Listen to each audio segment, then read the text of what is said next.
Ituturo ko sa inyo kung paano gumawa ng soft shawarma dough na hindi mo na kailangan magmasa, hindi mo na kailangan mag-flatten ng dough. So napakadali at syempre simpleng-simple lang yung mga gagamitin natin. So wag na nating patagalin at simulan na natin. Kailangan natin ng 1 cup ng all-purpose flour, 1/2 teaspoon ng salt, 2 teaspoon ng sugar, at 1 cup o 250 ml ng water. Madali lang tandaan yung recipe kaya hindi ka mahihirapan kung sakaling doblehin mo ng doblehin. Kapag ka maglalagay kayo ng water, unti-unti lang para siguradong hindi tayo makabuo ng maraming lumps ng flour. Kapag nahalo na natin completely yung ating mixture, maglalagay na tayo dito ng 2 teaspoon ng butter. Pwede rin namang gumamit ng oil pero mas masarap kung gagamitin natin ay yung melted butter. Hahaluin lang natin yan at kapag well mix na sila, pwede na natin tong lutuin.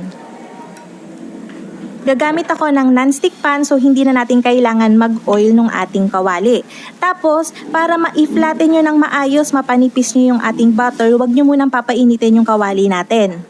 Itong recipe na ito ay makakabuo ng 3 pirasong malalaking shawarma dough o pita bread. Tapos pagka na-spread na natin yan, papantayin lang natin and then medyo matagal yung pagluluto nito, aabot ng nasa 6 to 8 minutes sa mahinang apoy. Kapag wala na kayo nakikitang translucent na kulay dun sa inyong pita bread, ibig sabihin well done na yun. So, kung ito ay i-reheat nyo, wag nyo muna siyang pa-brownin masyado para kapag nirehit nyo siya, hindi naman masyadong sunog yung itsura. Katulad nitong ginawa natin. Kikip ko to dito sa loob ng tela para hindi ma-dry yung ating mga dough. Tapos halimbawa marami kang nagawang dough tapos may mga natira, pwede mo yung iprito para i-treat siya as flour nachos. I-deep fry lang natin to sa medium heat tapos pwede nyo na kagad siyang kutkutin o lagyan ng mga toppings at i-serve as nachos. Ang dali lang, di ba?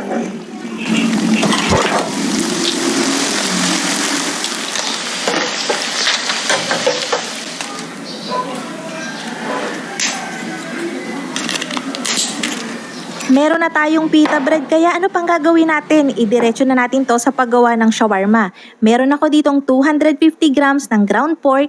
Naglagay lang ako dito ng mga pampalasa katulad ng bawang, black pepper, asin, paprika, dried oregano, pwede rin ng dried parsley, liquid seasoning at ketchup para medyo manamis-namis. Hahaluin lang natin yan ng hahaluin. The more you halo, nagre-release siya ng mga strands so hindi na natin kailangan ng binder o kaya itlog. So lalamasin lang natin to for let's say 3 to 5 minutes. Ito naman ay pang family consumption kaya hindi na ako gumamit ng gloves. Kung pantitinda nyo to, syempre gumamit kayo ng gloves for safety purposes. Para maiba naman, nilagay ko siya dito sa barbecue stick na binabad ko sa tubig para hindi masunog. Tapos ilalagay lang natin siya. Kapag nahalo nyo siya ng maayos, talagang didikit at didikit siya. Yan, pwede nyo siyang i-grill o kaya pwede nyo na lang siyang i-sear sa kawali. Maganda tong gawin lalo na kapag nagtitinda kayo kasi alam nyo na kagad kung ilan yung kinalabasan ng karne and then naka-portion na kaagad siya. Madali lang siyang lutuin at saka dire-diretso na kaagad siya pa sa paglalagay dun sa ating pita bread.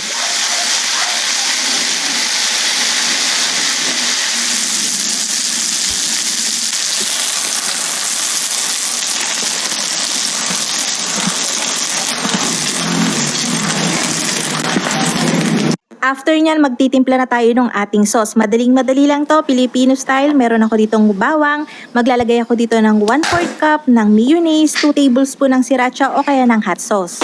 Meron pa tayong gagamiting isang sauce dito, yun yung cheese sauce na meron na tayong nagawang video. Bali, ilalagay ko na lang yung link sa description box pati yung mga ingredients para hindi na kayo mahirapan.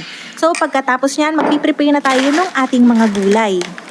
Yung usual lang din yung gagamitin natin, repolyo, pipino, sibuyas, kamatis, cilantro at saka lemon. Kung gusto nyo mag-add ng guacamole, pwede din.